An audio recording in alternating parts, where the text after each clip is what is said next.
Last night got kind of crazy, didn't it? I feel like this is a morning for the Canes where they wake up, they're like rubbing their face, maybe a swollen jawbone or something, and they're just like, what happened last night?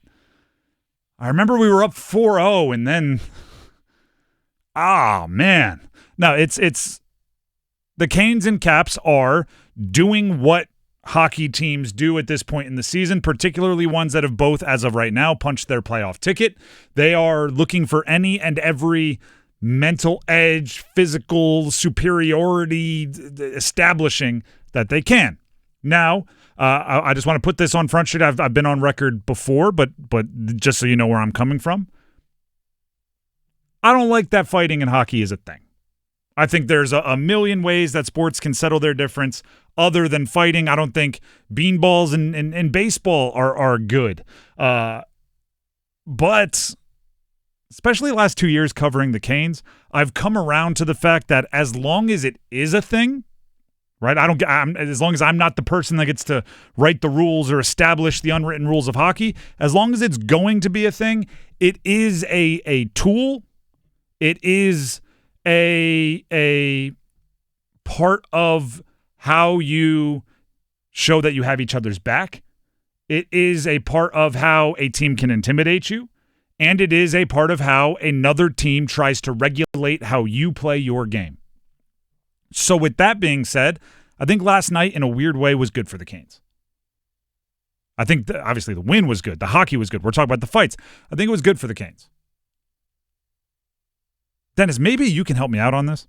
I'm not exactly sure why it all started other than the Capitals got smoked, they were embarrassed and reacted like little kids. Yeah, that's pretty much it. Was Tom Wilson arguing that the right thing for Sebastian Aho to do was just stand there and let Tom Wilson get a 30-foot full-speed head start and basically lay like a kill shot hit on him? Because Aho spun out of it, which instincts. Yeah.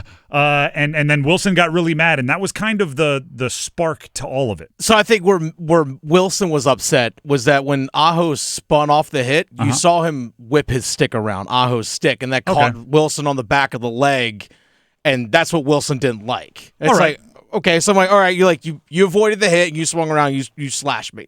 Okay, wow. Okay. This going from the guy that slams people's heads into the ice. We'll get into Wilson's history. Okay, so there it is. That's I guess the instigator. That's the catalyst, the spark that lit it all. That's part of it, yeah. Alexander Ovechkin, who scored last night and is now one goal closer to the all-time goal-scoring record, was asked in the postgame what led to all the physicality in the third period. We understand the possibility in the future we're going to meet them in the playoffs, and it was kind of playoffs atmosphere there. Okay. So when you have Tom Wilson on your team and apparently you're trying to establish something for the postseason, he was going to, once you're down by that much and you're angry and you're seeing red, he was going to find something to be upset about. He was going to. If Aho didn't hit him in the leg, it would have been on the next play. It would have been on the next play. They would have found something to be mad about. And then once it happened, it does become a test of the Canes. It does. And especially because it started with Sebastian Aho as kind of the guy who he was yelling at, that has to be a no-go for the Canes. Fishy, Seabass, Sebastian Aho, that's the dude you protect. You're the Secret Service. He's the president, right? You're the offensive line. He's the quarterback. That's how it works. So if he's in the sights of Tom Wilson, there's only one way it can go from there. And it was Logan Stankoven. What is he listed at? 5'10"? No, he's not listed at 5'10". All 5'8" of them. 7. There you 5'7". Decided Tom Wilson at 6'4", 220 listed was not intimidating to him. And I think Logan Stankoven earned a lot of stripes. He stood up to Tom Wilson. He shoved him. He got in his grill. And this is what Stankoven had to say after the game about it. I just think it doesn't matter, who it is. If guys are going to push our guys around, then I'm going to be there to step in. I mean, obviously I'm a smaller guy and I'm not looking to stir anything up, but I think I'm going to stand my ground and stand up for my teammates. If you're the guy that's there when you see the little late check, you're the guy that does the pushing. Yeah, because Sean Walker was standing next to the net. Puck had frozen by the goaltender, and well after the whistle, Wilson cross-checked Sean Walker down to the ice from behind. And that's where Stankoven's like, okay, I'm stepping in. And not only is it what you should do, it shows everybody else what you're willing to do. Mm-hmm. And that's important. Seth Jarvis, who, is also young but is much more veteran when it comes to his Cane stripes, his second 30-goal season as of last night, talked about seeing Stankoven stand up to Tom Wilson. I love that out of Stan. He's putting on for our little guys. He did a great job standing there, and I mean, that's just no fear, and that's a big part of being a smaller player in the NHL. And I think there's no bigger showcase of that than probably going against Tom Wilson in a scenario like that.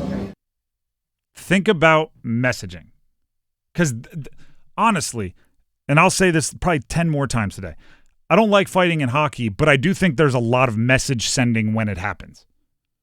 Think about the message the Canes just sent to Washington. Our smallest guy, one of our youngest guys, is going to stand up to the big bad wolf that Tom Wilson is. The guy with the history, the guy with the suspensions, the guy with the fines, the guy that sees red and it gets his emotions riled up.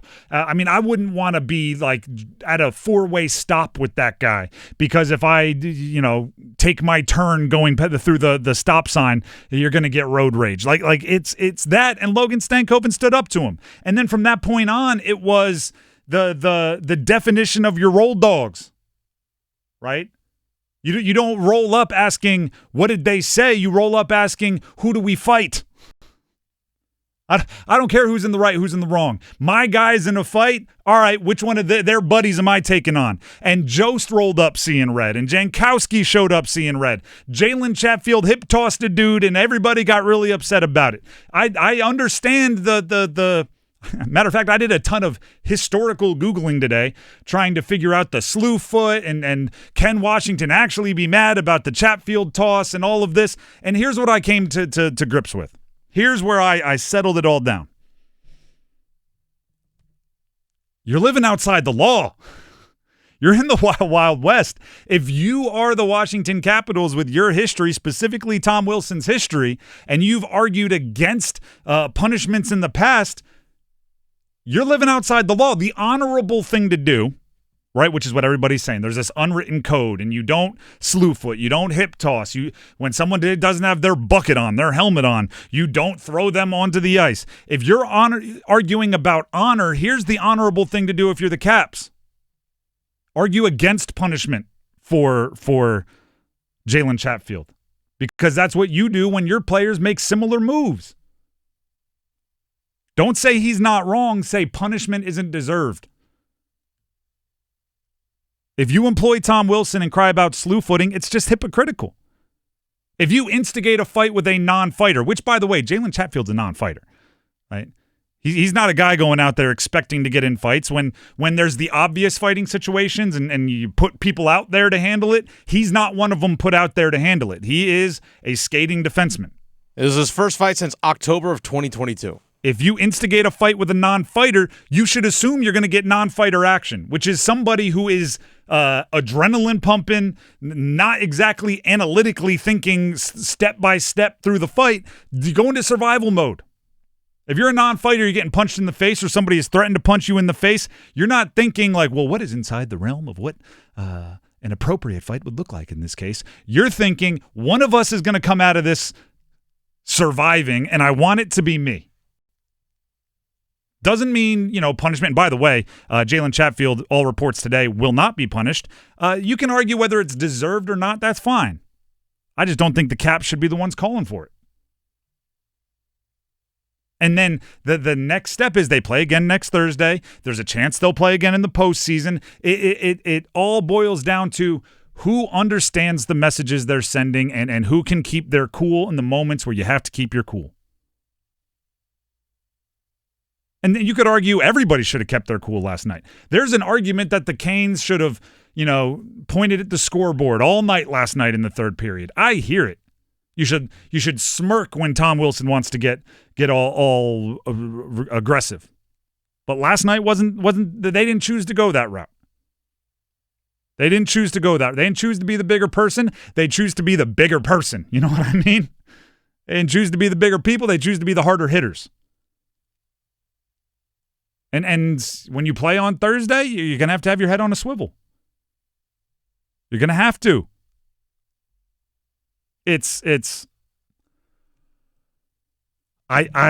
don't want to condone the hip toss, right? Because I understand, when you start getting an eye for an eye in those situations, it gets really, really dangerous, right? Because they're going to try to one up, and then you try to one up, and then they try to one up. And I'm not a fan of anybody getting hurt in any kind of foolishness. But I also understand the theory of if somebody pokes you in the chest, swinging on them might be your only option, both metaphorically and literally. You can't let Washington think they have that upper hand on you.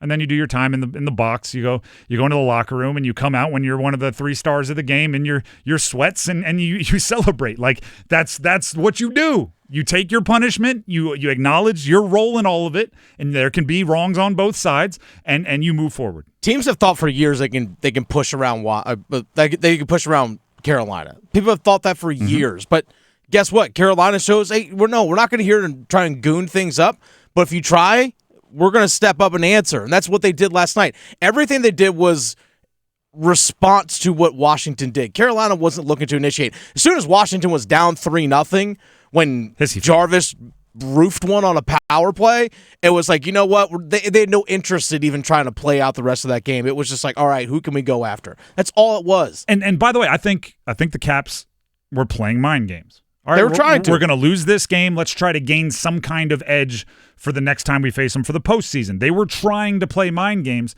and once you get in there, like I said, it's outside the law. Canes can try to play mind games back. You come at us with an 8 out of 10, we're coming back to you with a 9 out of 10. If you come back to us with a 10 out of 10, we're coming back to you with a 15 out of 10 because we're tired of the games. Like, if that's what it is, that's what it is. And by the way, I don't even think it's wildly important that you win the fights. Canes did for the most part. But I don't think it's wildly important you end up on top. You just have to show that you're willing to. And you're going to land some shots in the process.